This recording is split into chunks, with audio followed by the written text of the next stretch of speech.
Di planet yang kita tinggalin ini, ada banyak banget yang kita nggak tahu.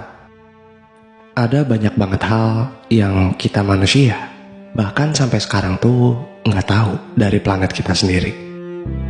Dan kali ini, gue mau membuat satu seri, di mana gue mau membahas misteri-misteri yang ada di dunia. Hal misterius pertama yang ada di bumi yang mau gue bahas adalah hutan Amazon. Lo tahu kan hutan Amazon? Sebuah hutan misterius yang punya sungai terbesar kedua di bumi. Hutan Amazon ini menurut gua misterius banget. Di sana ada banyak suku-suku yang mengisolasi diri mereka sendiri, yang gaya hidupnya masih kayak ribuan tahun yang lalu. Suku-suku berbahaya yang gak akan mikir dua kali untuk ngebunuh manusia yang datang ke teritori mereka.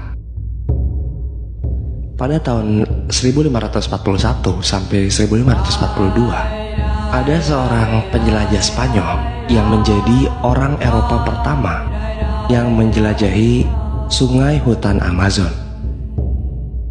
Pada saat dia pulang dari penjelajahannya hutan Amazon, dia dengan kagum dan semangat bercerita ke semua orang. Dia berkata bahwa di sana dia melihat banyak banget kota-kota yang keren, kota-kota yang hebat banget. Dia juga berkata bahwa di sana dia tuh melihat banyak banget penduduk. Dia melihat jutaan orang penduduk yang tinggal di hutan Amazon. Di sana kebudayaannya sangat kaya, orang-orangnya beragam. Sampai 100 tahun kemudian, ketika ada penjelajah Eropa lainnya yang datang ke Amazon, mereka nggak nemuin kota apapun. Ketika mereka nggak bisa nemuin kota-kota itu, akhirnya mereka berpikir dong kayak, oh mungkin Francisco Orellana yang merupakan penjelajah Spanyol yang menceritakan ada banyak kota di Amazon, mungkin dia cuma ngarang, dia mau cari sensasi doang. Beberapa dekade pun akhirnya berlalu. Setelah akhirnya hutan Amazon ini diizinkan untuk orang-orang melakukan research di sana, manusia akhir-akhir ini mulai menemukan bukti-bukti dari kota-kota yang diceritakan oleh Francisco.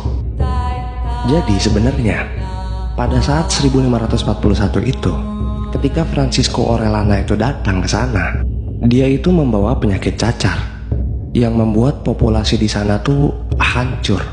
Mereka yang sebelumnya nggak pernah berkomunikasi dengan orang luar, nggak punya antibodi untuk menahan cacar. Tubuh mereka asing banget sama cacar. Daya tahan tubuh mereka nggak bisa nahan cacar itu. Akhirnya 50 tahun kemudian, orang-orang yang ada di Amazon itu hampir semuanya mati, dan kota-kotanya pun akhirnya ditinggalkan. Setelah 50 tahun ditinggalkan, kota-kota yang diceritakan oleh Francisco itu ya udah jelas udah mulai ketutupan sama tanaman. Jadi 100 tahun kemudian, pada saat ada penjelajah Eropa lain yang datang, ya mereka nggak bisa nemuin kota-kota itu. Jadi apakah mungkin dulu tuh benar kata Francisco, di Amazon itu ada banyak kota, orang-orang banyak tinggal di sana, tapi mereka tersapu habis oleh penyakit cacar, penyakit yang dibawa oleh orang luar. Apa mungkin itu jadi salah satu alasan kenapa sekarang di Amazon tuh ada banyak banget suku yang gak memperbolehkan orang luar masuk ke dalam teritori mereka? Setelah ada statement itu dikeluarkan, akhirnya ada orang-orang yang skeptis. Jelas gak semua orang langsung percaya. Kalau misalnya memang ada jutaan orang-orang yang tinggal di sana dulu, lalu mereka punya kota-kota yang hebat, gimana bisa mereka ngasih makan orang sebanyak itu? Amazon itu tanahnya tidak subur. Dengan kata lain, gak cocok buat dipakai buat bertani. Jawabannya adalah orang-orang di Amazon ini membuat sebuah tanah yang dikasih nama Terra Preta. Arkeologis memanggil tanah ini sebagai Amazon Dark Earth. Di dalam tanah itu ada banyak banget mikroba, dan tanah itu udah ditemuin ribuan tahun yang lalu. Kalau misalnya lu ngambil tanah itu, lalu lu masukin tanah itu ke tanah tandus itu bakal langsung subur. Jadi kemungkinan cara mereka ngasih makan orang sebanyak itu ya lewat bertani. Toh mereka hidup di hutan. Sampai sekarang, hutan Amazon jadi sebuah misteri yang besar. Ada sebuah spekulasi yang berkata bahwa hutan Amazon itu sebenarnya adalah hutan hujan buatan. Banyak tanaman yang ada di hutan Amazon itu datang dari era early agriculture, di mana orang-orang itu mulai tidak mencari makanan, tapi mereka mulai bertani. Banyak banget tanaman-tanaman yang bisa dibilang bukan tanaman liar. Tanaman-tanaman yang benar-benar berharga ini, tanaman-tanaman yang bisa dimakan, ini ada banyak banget berserakan di Amazon. Ada sebuah spekulasi yang berkata bahwa semua ini adalah buatan, semua ini adalah hasil tani.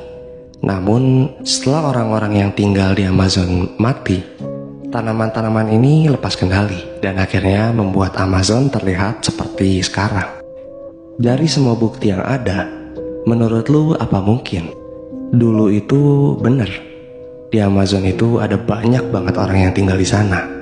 Apa mungkin orang-orang yang tersisa sekarang, suku-suku berbahaya yang tidak bisa dikontak oleh manusia, adalah sisa dari suku-suku yang dulunya ada, namun meninggal oleh penyakit yang mereka nggak familiar? Sebuah penyakit yang dibawa oleh orang luar. Apa mungkin itu jadi sebuah alasan kenapa suku-suku ini nggak mau orang-orang luar masuk ke dalam teritori mereka? Kalau menurut lu gimana? Coba tulis di kolom komentar.